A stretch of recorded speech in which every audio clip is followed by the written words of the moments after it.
Tomorrow, the streets of our nation's capital will be filled with Americans from across the country who've come to Washington, D.C. to march for life. They come to nudge the conscience of our nation, to remind all of us that every day in this country, baby girls and boys are being killed by abortion. The March for Life, of course, is just one small facet of the pro-life movement, which works every day in this country to offer help and hope to moms in need. Pro-lifers collect supplies for pregnant moms. They pay for prenatal care. They assist moms with housing. They help moms continue with their schooling or find employment. They provide a listening ear to support a mom going through a difficult time. The March for Life is just one small facet of that work, but it's an important one, because abortion is an injustice that happens behind closed doors. It's not something that we see happening.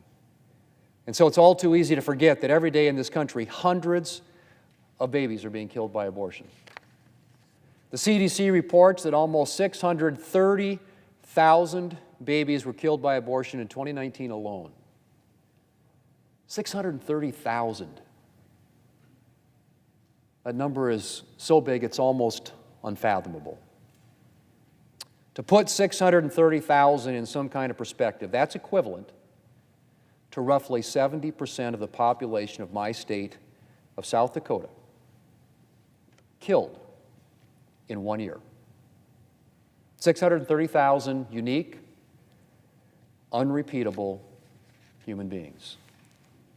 Future doctors, nurses, farmers and teachers and plumbers and bus drivers and research scientists. Beloved sisters and brothers and nieces and nephews. Future moms and dads.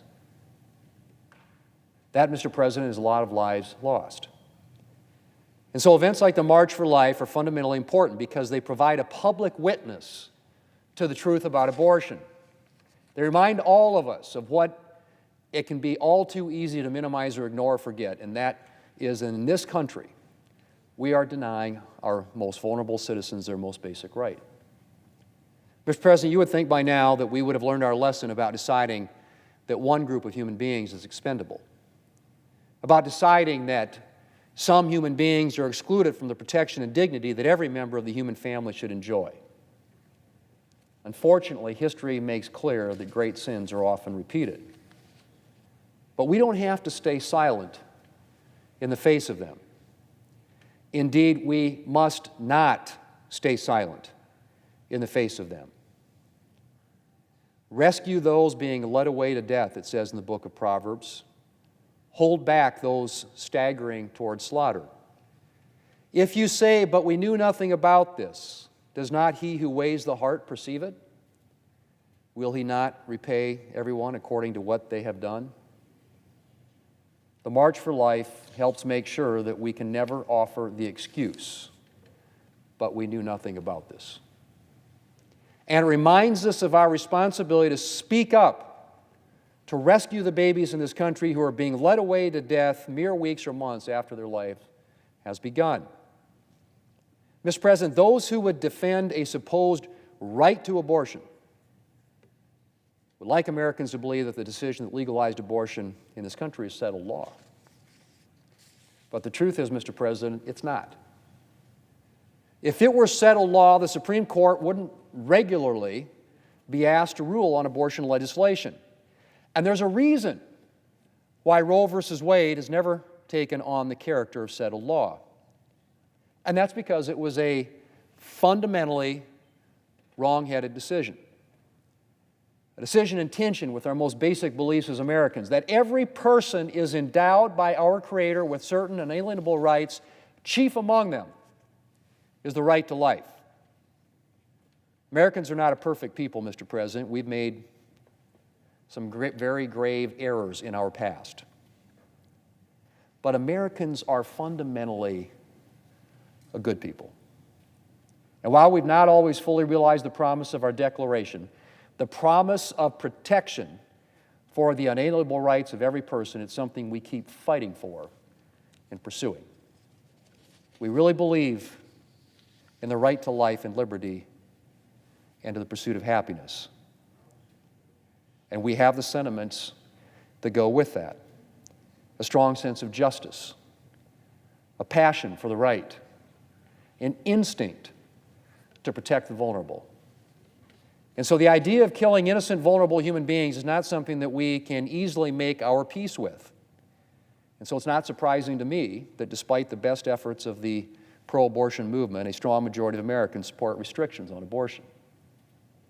An Associated Press poll from this June found that 65% of Americans believe that abortion should generally be illegal in the second trimester or from about 13 weeks of pregnancy, while a whopping 80% of Americans believe that abortion should generally be illegal in the third trimester. Mr. President, Americans know that abortions kill babies. The pro-abortion movement can talk all at once about blobs of tissue or products of conception. Science and technology and common sense point inexorably to the humanity of the unborn child. And Americans know that human beings deserve to be protected, even when they're small or weak or vulnerable, especially when they're small or weak or vulnerable.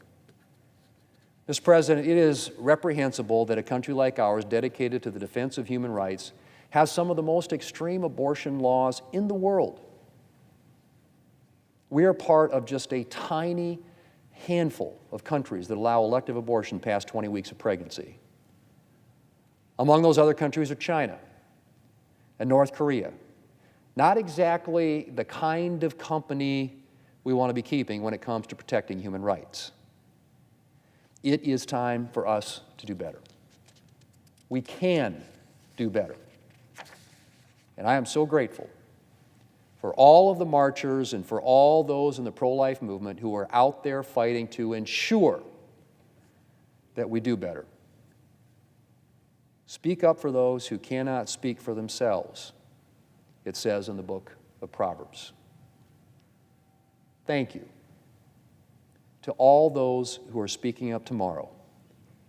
Keep speaking up. And I'm confident that sooner or later, life will prevail. Mr. President, I yield the floor.